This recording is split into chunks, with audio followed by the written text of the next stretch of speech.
It started off like any other match. I swiped right on a guy named Nick. His profile was well written, and he seemed like a regular guy looking for a connection during the holidays. His photos were casual, him with his dog, a candid at a coffee shop, a group picture with friends at a holiday party. Nothing screamed red flag. His first message was clever. "What's the best Christmas movie and why is it Die Hard?" I laughed and we started chatting. Nick was funny, attentive, and seemed genuinely interested in me. I'd been single for a while, so I let my guard down faster than I should have. After a couple of days of texting, he asked if we could meet in person. I hesitated but agreed to keep it casual, a coffee shop in the afternoon. But on the morning of our planned date, he canceled. "Work emergency," he said. "Rain check?" It seemed reasonable. People get busy, right? Except he started messaging me more often than that. He seemed to know things about me I hadn't shared. "Must have been nice having a fireplace during this cold snap," he texted one evening. I hadn't told him about my fireplace, but I shrugged it off. Maybe I mentioned it in passing. The first time I truly felt unsettled was when he sent a picture of a coffee shop, a different one from where we were supposed to meet. "You look cute today," he texted. I wasn't at the coffee shop. When I told him that, he replied with, "Oh, my bad, must have mistaken someone else for you. It didn't sit right." I ended up blocking him on the app and stopped replying to his texts. But the text kept coming. A new number popped up a few hours later. "Why did you block me? I thought we had something special." I ignored it, but the messages escalated over the next few days. By December 20th, he was texting me constantly, alternating between begging to respond and accusing me of being just like the others. Then came the photos. The first one was taken from outside my apartment building, showing my car in the driveway. The second was of my living room window, the curtains drawn but dim light seeping out. I called the police, but their responses were underwhelming. "Block his number and call us if he shows up," they said. On Christmas Eve, I went to stay with my sister, trying to convince myself it would all blow over. I wanted to feel safe. But as we were getting ready for bed, there was a knock at the door. It was late, almost midnight. My sister looked at me. "Are you expecting someone?" I shook my head no. She peeked through the peephole, then turned pale. "There's no one there," she whispered. We both stood frozen, staring at the door. Another knock came, slow and deliberate. This time, we called the police. When they arrived, they found no one outside, but there was something left behind, a small, wrapped box with my name scrawled across the tag.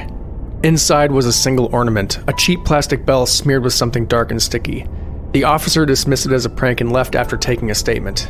But as we tried to calm down, my sister noticed something chilling. The sliding glass door at the back of the house was unlocked. "I locked that earlier," she said. My stomach dropped. Someone had been inside. We stayed up all night, keeping the lights on and taking turns watching the windows. When the sun finally rose, I packed a bag and left town, driving to a family-owned cabin in the mountains. I needed to get far away, to be somewhere no one could find me. For 2 days I felt safe. No texts, no knocks at the door, nothing but the sound of snow falling and the crackling of the fireplace. On Christmas night, just as I started to relax, my phone buzzed. It was a photo of the cabin taken from the woods. The text read, "You can't hide from me, sweetheart." I froze. My car was the only one there. I hadn't told anyone where I was going. Then I heard it, the crunch of footsteps outside, followed by the faint sound of bells jingling. Gripping the fire poker, I stood by the door, heart racing. "Leave me alone," I shouted. The footsteps stopped. Then from the other side of the door, his voice, "I brought you a present." The door handle rattled. I backed away, shaking as the door began to splinter. The last thing I saw before the door gave way was his face peeking through the crack, smiling, wide-eyed, and far too calm. The door burst open with a deafening crack, sending shards of wood flying into the room. Nick stepped inside, his face illuminated by the flickering firelight. He was holding something behind his back, wrapped in red and gold paper, a sick grin plastered across his face. "See," he said, his voice disturbingly casual, "I told you I'd find you. No one can hide from me."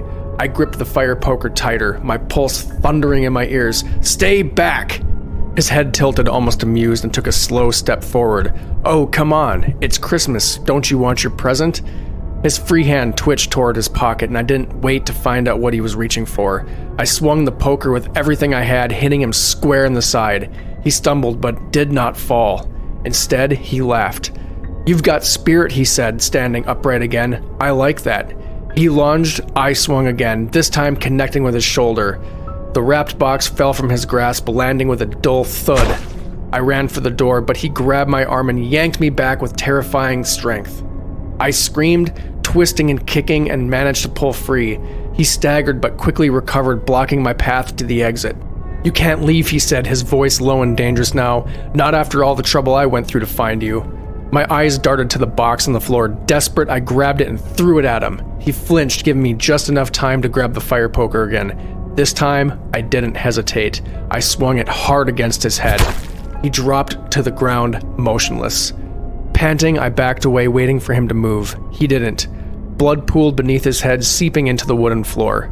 My hand shook as I dialed 911, my voice barely coherent as I explained what had happened. The police arrived an hour later, their flashing lights cutting through the dark, snowy night. They took my statement and I watched as they carried his body out on a stretcher. "Do you know him?" one of the officers asked as he examined the wrapped box I'd thrown. I shook my head, still trembling. "We matched on a dating app. I blocked him, but he wouldn't leave me alone." The officer nodded grimly and handed me the box. "You might want to see what's inside." I hesitated, then slowly peeled back the wrapping paper. Inside was a small black notebook. Flipping through it, I realized it was filled with pages of detailed notes about me, where I worked, who my friends were, what time I left my apartment every day.